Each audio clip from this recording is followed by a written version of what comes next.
ဒီလျှက်စစ်ဆိုင်ကယ်လေးကရိုးရိုးလေးလို့ထင်ရပေမဲ့တယောက်ယောက်ကတော့အထဲမှာတခုခုထူးဆန်းနေတာကိုသတိထားမိသွားပါတယ်မိုးမရွာတဲ့ရာသီဥတုမှာဆိုင်ကယ်စီးတဲ့သူကမိုးကအင်ဂျီကိုအစအဆုံးလုံအောင်ခြုံထားတယ်ဒါကဘလို့ပဲကြည့်ကြည့်တခုခုကိုတမင်ဖုံးကွယ်ထားတယ်လို့ပါပဲဟိယံမြို့ကအငှားကန်းလေးတစ်ခုမှာလူတက်မှုဖြစ်ပွားခဲ့တာတရက်တိတိရှိသွားပြီဆိုတာကိုတော့အဲ့ဒီအချိန်မှာဘယ်သူမှမသိသေးပါဘူးဒီမိုးကအင်ဂျီနေနေကရက်ဆက်လာတဲ့လူတက်မှုကြီးကိုဖော်ထုတ်ပေးမဲ့အရေးကြီးတဲ့သဲလွန်စာဖြစ်လာလိမ့်မယ်လို့လည်းဘယ်သူမှမထင်ထားခဲ့ကြပါဘူးအချိန်ကတော့2014ခုနှစ်ဧပြီလ21ရက်နေ့နေရာကတော့ဟူနန်ပြည်နယ်ဟိယံမြို့ဖြစ်ပါတယ်အဲ့ဒီနေ့မှာအမျိုးသားတယောက်ကဖုန်းဆက်ပြီးအငှားကန်းတစ်ခုထဲမှာလူသေးအလောင်းတွေ့တယ်လို့တိုင်ကြားခဲ့ပါတယ်ရဲတပ်ဖွဲ့လည်းဦးသားတန်တွေပေးပြီးအခင်းဖြစ်နေရာကိုအပြေးလွှားရောက်လာခဲ့ကြပါတယ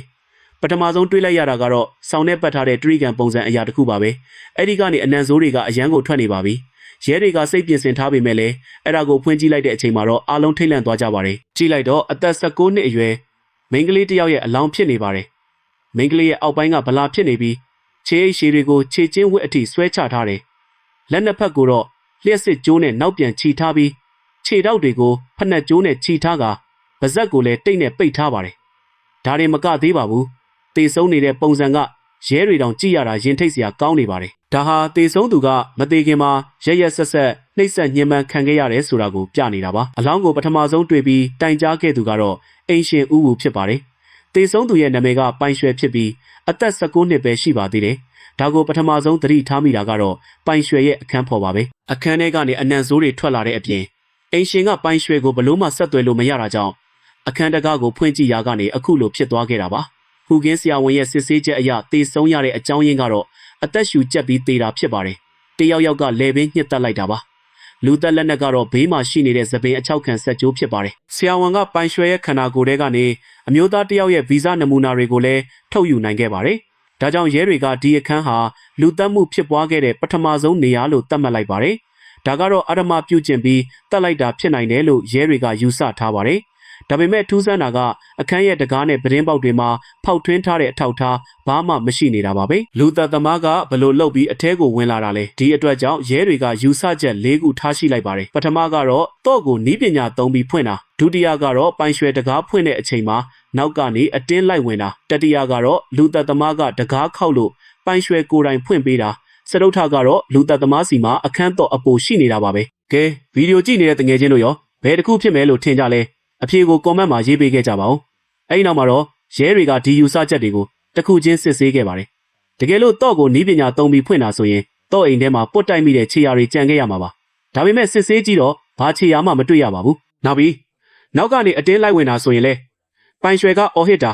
ာဒါမှမဟုတ်လက်ထဲကပစ္စည်းတွေလွှင့်စင်တာမျိုးရှိရမှာပါဒါပေမဲ့ပိုင်ရွှဲစူပါမားကတ်ကနေဝယ်လာတဲ့ခရမ်းကျင်သီးတွေကစပွဲပေါ်မှာတေးသေးချာချာရှိနေတာကြောင့်ဒါကိုလည်းပယ်ထုတ်လိုက်ပါတယ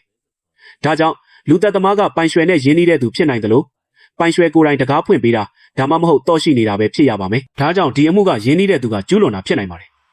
အခင်းဖြစ်တဲ့နေရာကအခန်းငါးခန်းခွဲပြီးငှားထားတဲ့အင်ကြီးတိမ်ဖြစ်ပါတယ်ဆရာဝန်ရဲ့ပြောကြားချက်အရတေဆုံးချိန်ဟာလွန်ခဲ့တဲ့36နာရီကဖြစ်ပြီးအဲ့ဒါက19ရက်နေ့ည8နာရီကနေ10နာရီကြာဖြစ်ပါတယ်ဒါပေမဲ့အဲ့ဒီအချိန်မှာအိမ်မှာလူ2ယောက်ပဲရှိပါတယ်တယောက်ကတော့စာမေးပွဲအတွက်ပြင်ဆင်နေတဲ့ចောင်းသားဖြစ်ပြီးသူကနှကြက်တက်ထားလို့ဘာအတမ်းမှမကြားခဲ့ဘူးလို့ဆိုပါတယ်နောက်တဲ့အိမ်ကတော့ချစ်သူမောင်နှံ2ယောက်ပါသူတို့ကကိုရီးယားဇလန်တွေကြည်နေကြတာမို့ဘာအတမ်းမှမကြားခဲ့ဘူးလို့ဆိုပါတယ်ကောင်းပါပြီခင်ဗျားတို့မှာအကြောင်းပြချက်တွေရှိပေမဲ့ရဲတွေကတော့တက်တွေကိုပဲယုံပါတယ်သူတို့ရဲ့သွေးတွေကိုစစ်ဆေးကြည့်တဲ့အခါမှာတော့သူတို့ကတရားခံမဟုတ်ဘူးဆိုတာပေါ်သွားခဲ့ပါတယ်အတူငှားနေတဲ့သူတွေကပြောပြတာကတော့သူတို့ကအိမ်တအိမ်ထဲမှာနေပေမဲ့တယောက်နဲ့တယောက်မသိကြဘူးစကားတော့မပြောဘူးလို့ဆိုကြပါတယ်ဒါကတော့အခုခေတ်လူနေမှုပုံစံပါပဲအခုလောလောဆယ်မှာတော့လူသက်သမားရဲ့ဗီဇနမူနာကလွှဲရင်တခြားသဲလွန်စာမရှိသေးပါဘူးဒါကြောင့်ရဲတွေကပိုင်ရွှဲရဲ့ပတ်ဝန်းကျင်ကလူတွေကိုစုံစမ်းရပါတော့တယ်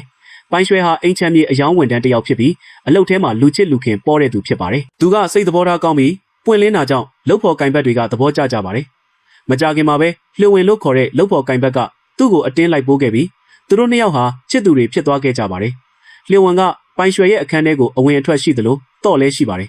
ဒါကြောင့်ရဲတွေကတော့ရှိတဲ့သူဟာလျှို့ဝင်လို့တန်တရားဝင်ခဲ့ပါတယ်ဒါဆိုလျှို့ဝင်ကပဲပိုင်ရွှဲကိုတတ်လိုက်တာလား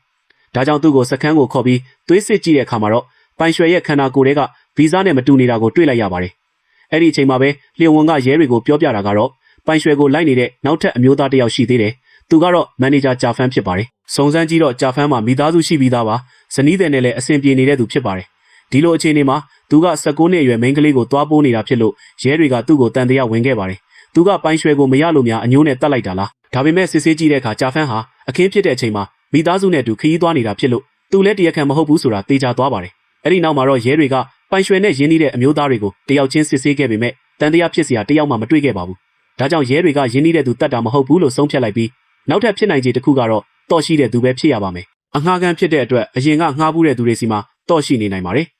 ဒါကြောင့်ရဲတွေကအရင်ကငှားခဲ့တဲ့သူတွေနဲ့အကျိုးဆောင်တွေကိုစစ်ဆေးဖို့ပြင်ဆင်လိုက်ပါတယ်သူတို့ရဲ့သွေးတွေကိုယူပြီး DNA စစ်ဆေးကြည့်ရင်တရားခံကိုသိနိုင်မှာပါဘသူကလူသက်သမားဖြစ်နေမလဲဆိုတာကိုစောင့်နေတဲ့အချိန်မှာပဲအရေးကြီးတဲ့သတင်းတစ်ခုရလာပါတယ်ဘိုင်ရွှဲရဲ့ဘန်ကတ်ကနေပတ်စံတွေအထွက်ပြနေတာပါပဲဘန်ကကင်မရာတွေကိုကြည့်လိုက်တဲ့အခါမိုးကအင်ဂျီဝတ်ထားတဲ့အမျိုးသားတစ်ယောက်ကဘိုင်ရွှဲရဲ့ဘန်ကတ်နဲ့ပတ်စံထုတ်နေတာကိုတွေ့လိုက်ရပါတယ်သူကမျက်နှာကိုဖုံးထားလို့ဘယ်သူလဲဆိုတာမသိရပေမဲ့သူစီးလာတဲ့လျှက်စစ်ဆိုင်ကယ်ကမိုးကအင်ဂျီဘော်ကတစိမ့်ကိုရဲတွေကမြင်သွားခဲ့ပါတယ်ဒါပေမဲ့အဲ့ဒီဆိုင်ကယ်ကမှတ်ပုံတင်စနစ်မရှိတာကြောင့်တရားခံကိုချက်ချင်းရှာမတွေ့ခဲ့ပါဘူးဒါပေမဲ့နောက်တနေ့မနက်မှာတော့အဲ့ဒီမိုးကအင်ဂျီနဲ့လူကထပ်ပေါ်လာပြန်ပါတယ်သူကဘန်ထဲမဝင်ခင်မိုးကဦးထုတ်ကိုထပ်ငုံလိုက်ပြီးပိုင်ရွှဲရဲ့ကတ်ထဲကပတ်စံတွေကိုအကုန်ထုတ်သွားခဲ့ပါတယ်ဒီလူကဘသူလဲပိုင်ရွှဲနဲ့ရောဘာပတ်သက်လဲရဲတွေကကင်မရာတွေကိုတစ်လျှောက်လုံးလိုက်ကြည့်ပြီးသူစီးသွားတဲ့လမ်းကြောင်းကိုလိုက်ခဲ့ပါတယ်နောက်ဆုံးမှာတော့အဲ့ဒီလူဟာစောက်လုပ်ရေးလုပ်ငန်းခွင်တစ်ခုတည်းကိုဝင်သွားတာကိုတွေ့လိုက်ရပါတယ်အဲ့ဒီနေရာမှာအလုသမား1000ကျော်ရှိနေတာကြောင့်ရှာဖို့ကမလွယ်ပါဘူးဒါပေမဲ့အဲ့ဒီအချိန်မှာပဲဓာတ်ခွဲခန်းကနေသတင်းကောင်းရောက်လာပါတယ်အရင်ကဒီအခန်းမှာငှားနေခဲ့တဲ့ကျိုးကျွင်းရဲ့ DNA ဟာအခင်းဖြစ်နေရကဗီဇနဲ့ထပ်တူကျနေတာပါပဲဒါကြောင့်ရဲတွေကစောက်လုပ်ရေးလုပ်ငန်းခွင်မှာပုံနေတဲ့ကျိုးကျွင်းကိုချက်ချင်းဖမ်းဆီးလိုက်ပါတော့တယ်သူကပိုင်ရွှဲနဲ့ဘာပတ်သက်လဲဘာကြောင့်တော့ရှိနေတာလဲကျိုးကျွင်းကဝန်ခံတာကတော့သူအခန်းမအပ်ခင်2ရက်အလိုမှာအိမ်ရှင်ကိုမပြောဘဲတော့အပိုးတစ်ချောင်းသွားလှုပ်ထားခဲ့တာပါအထုပ်အပိုးတွေတဲရလွယ်အောင်လုပ်ပါတယ်သူထွက်သွားပြီးမကြခင်မှာပိုင်ရွှဲကအဲ့ဒီအခန်းကိုငှားခဲ့တာပါပိုင်ရွှဲကလည်းတော့အိမ်ကိုအစ်စ်မလဲခဲ့ပါဘူးကျိုးကျွင်းကဧပြီလ24ရက်နေ့မှာကြာရောက်မဲ့သူ့ရဲ့22နှစ်ပြည့်မွေးနေ့ပွဲကိုကြီးကြီးကျယ်ကျယ်လုပ်ချင်နေတာပါဒါပေမဲ့သူ့မှာပတ်စံမရှိတာကြောင့်ခိုးဖို့ကြံစီခဲ့တာပါ19ရက်နေ့မှာသူကတော့အပိုနဲ့အဲ့ဒီအခန်းကိုသွားခဲ့ပါတယ်တော့နဲ့ဖွင့်မရရင်ပြန်လှည့်လာမလို့ပါပဲဒါပေမဲ့ပိုင်ရွှဲကတော့မလဲထားတာကြောင့်သူကအလွယ်တကူဝင်သွားနိုင်ခဲ့ပါတယ်သူပစ္စည်းတွေရှာနေတော့မှပဲခြေတံကြားလို့လိုက်ကာနောက်မှာပုံနေခဲ့ပါတယ်ပိုင်ရွှဲအထဲဝင်လာတဲ့အခါအခန်းကပယံပါတာဖြစ်နေတာကိုတွေ့တော့တခိုးဝင်နေဆိုတာသိသွားပါတယ်ဒါပေမဲ့ပိုင်ရွှဲကရဲကိုမတိုင်ပဲအခန်းထဲမှာတခိုးကိုလိုက်ရှာရာကနေကျိုးကျွင်းနဲ့တိုးသွားတာပါကျိုးကျွင်းကပိုင်ရွှဲကိုချက်ချင်းဖမ်းချုပ်ပြီးကလတ်ထိုင်မှာခြိထားလိုက်ပါတယ်ပိုင်ရွှဲကအော်ဟစ်အကူအညီတောင်းပေမဲ့ဘေးကအခန်းဖော်တွေကတော့ဘာမှမသိခဲ့ကြပါဘူးကျိုးကျွင်းကပိုင်ရွှဲစီကနေဘန်ကတ်ကိုယူပြီးလျှို့ဝှက်နံပါတ်ကိုမေးခဲ့ပါတယ်ပြီးတော့အပြင်ထွက်ပြီးပတ်စံအချို့ထုတ်လာခဲ့ပါတယ်သူပြန်လာပြီးပိုင်ရွှဲကိုကြိုးဖြေပေးကပြန်တော့မဲ့အချိန်မှာပိုင်ရွှဲကအော်ဟစ်နေတာကြောင့်လူမိမာဆိုလို့သူ့ကိုအညိုးနဲ့အာဓမပြုကျင့်ခဲ့ပါတယ်အဲ့ဒီနောက်မှာတော့သပင်အချောက်ခံဆက်ကျိုးနဲ့လဲပင်ညှစ်တက်လိုက်တာပါပဲပြီးတော့ကတ်ထဲကပတ်စံတွေအကုန်ထုတ်ပြီးမွေးနေ့ပွဲကျင်းပခဲ့ပါတယ်ဒါပေမဲ့သူ့မွေးနေ့ပြီး2ရက်အကြာမှာပဲလက်ထိတ်ခတ်ခံလိုက်ရပါတော့တယ်